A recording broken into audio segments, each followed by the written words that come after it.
Skills and drills are a great alternative to a mini-game situation. I find you can get more in when you use skills and drills, and it keeps the children on their toes. They know they're not going to be doing this for the whole lesson, so it keeps them interested and thinking, well, what we're going to do next. We are going to play the DVD game. Yes. I've got some buttons, so who can tell me what that button does? Kaya. Play. Play. The resources you will need for the DVD player game are pictures of symbols that children can recognise from a DVD. For example, stop, pause and fast forward. So can everybody show me play? Very good. I start the game with the symbol play. This means that the children have to walk around the space, making sure they don't bump into each other. The next one is what? Following from this, I will then maybe ask the children to do pause, which involves the children jumping up and down on one spot. Your feet should be landing on the same spot each time. Stretch your arms up as well to try and get even higher. Okay. Fast forward. Now remember, fast forward is running on the spot. Ready? Go! 5, 4, 3, 2, 1, and stop. I use the symbol stop to get the children back on task. This involves the children getting into as small a shape as they can by crouching down. Hug your knees, so we're stop. Really small. The duration in which the children are doing each activity depends on their age and attention span. Okay, right. For the younger children, I tend to try and be quite quick with each activity. Pause. Bouncing on the spot. Reach up if you want to. Stop. However, I would suggest for Key Stage 2 that you introduce more activities such as skip, where the children skip around the space, and also slow motion, where the children act as if they're in slow motion.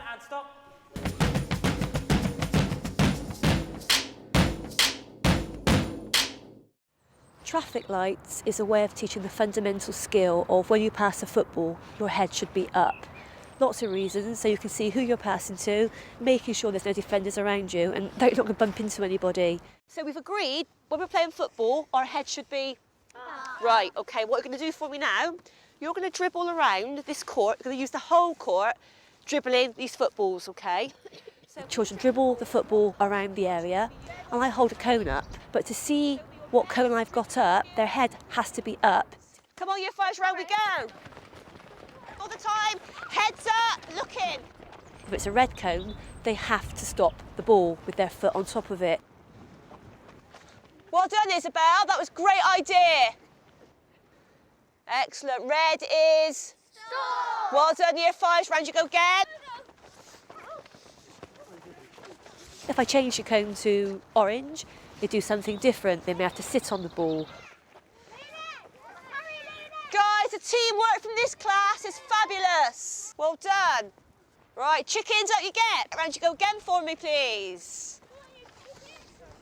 Well controlled, Ellie. Nice turn as well, Sam. OK, you watching? For green, I always let the class choose what they want to do.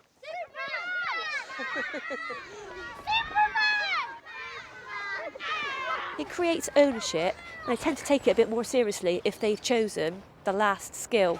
Well done, year 5. Pick up your ball, come back to me. What do you think I was most proud of then, Is? Teamwork.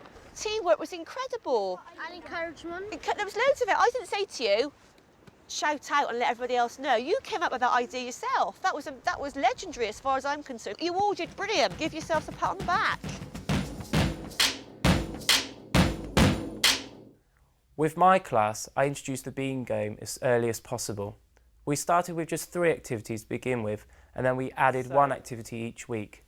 Now, the children easily know a dozen. What's one of the beans we can use? Ethan. Jelly bean. Jelly bean. So can everyone show me jelly bean? Remember, shake all your legs and your arms. Stop. I start the lesson by using flashcards to recap some of the activities. This one. Who can tell me what this one is? Broad bean. Broad bean. Everyone show me broad bean.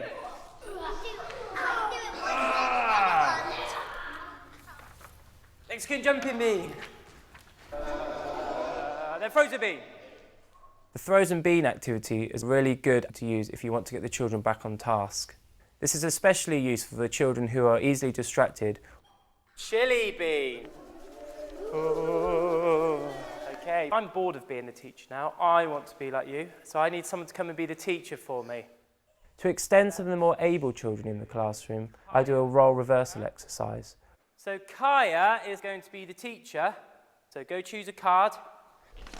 Broad bean. This allows the more able children to start to develop their own warm-up routine. Runner bean. Runner bean. And hopefully this is something they will start to develop even when the teacher's not around. Everyone show me kidney bean. Laying on the floor, making a nice moon shape. In Key Stage 2, the game is less teacher-led and more focused on the children going into groups and developing their own routines. Stringy bean is one we've made. However, the children still like to use the bean symbols. Nice and stretched in the sky. This warm-up can be used in many different ways. I would suggest that if your main activity has a running element, then you end the warm-up on the runner bean. If your main activity has a jumping element, then maybe end on the Mexican jumping bean activity, and so on. Higher! As high as you can go.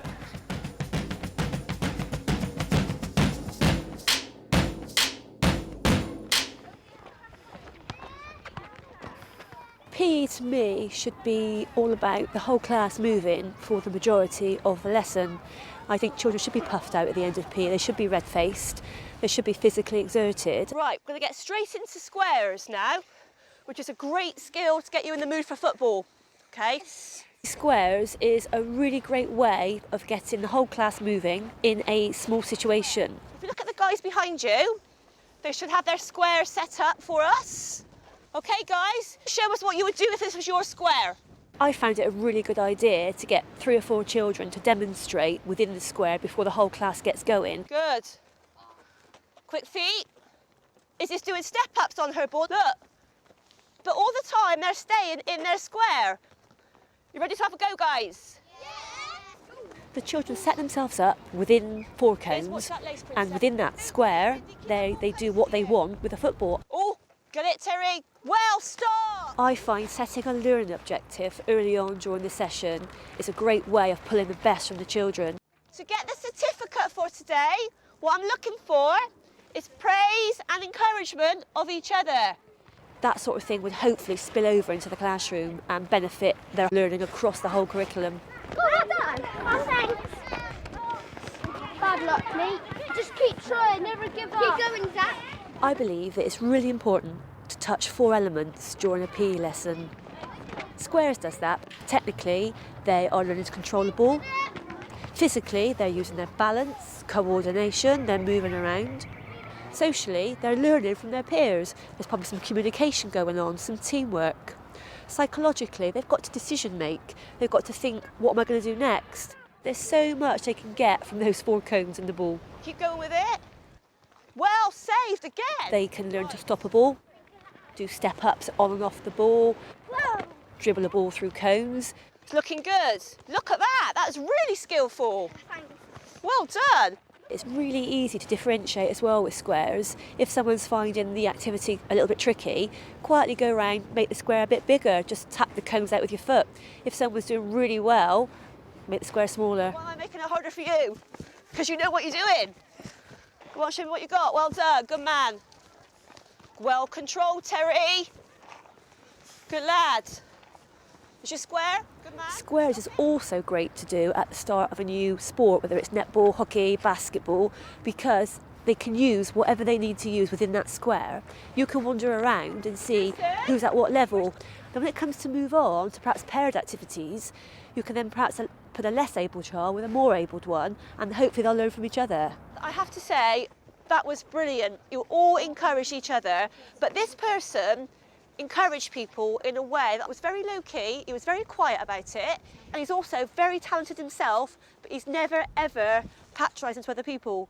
And today, it goes to Troy. So well done, Troy. I've got to put your name on it, all right, to do it back to the classroom. Well done, excellent. Well done, guys, thank you.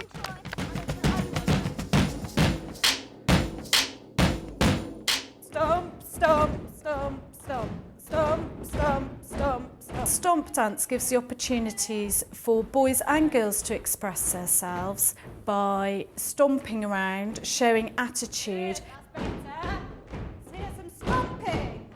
But it especially works really well for boys who may feel a little self-conscious about dance. This time we're going to stomp low, stomp high. To start with, we have a clear warm-up so we don't strain anything, and we do this by reviewing some of the stomp moves we've already learnt in the previous lesson. As a teacher, you don't need any dancing ability at all. It's just a 4x4 movement, which is very, very simple. Before starting the main activity, make it clear to the children the expectations that you want them to achieve. Okay, so remember, clear starting, clear finishing, think about your moves. I think we should start low and then go high. Ask the children to carry out 4 moves. Give them the opportunity to be creative within their move, but be clear that they have to follow the stomp style. What do we do now? We could spin and then we could end back to back.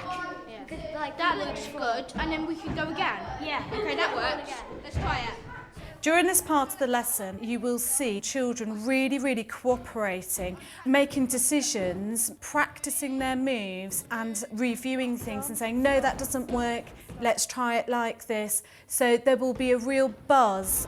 This is not working. Do it again. Do the same thing. Once the children have worked together, they will perform the series of movements that they have created as a group. So you're going to do it once without the music, then you're going to do it once with the music. Okay?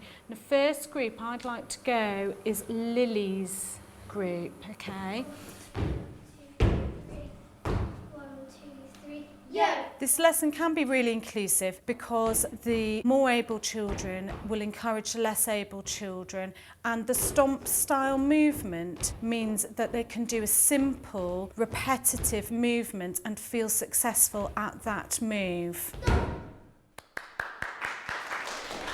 From the performance, you will feel a great amount of enthusiasm from the children, and it's really positive then to get the other children to comment on the parts they like and on one area to improve upon, so the group can take their performance forward. What's positive? What have they done?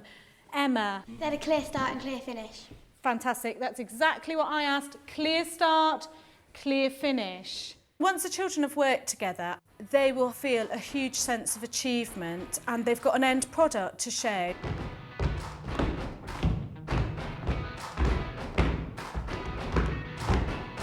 So to take this lesson forward, it would be nice to give the children opportunity to perform it to the whole school or to a different audience.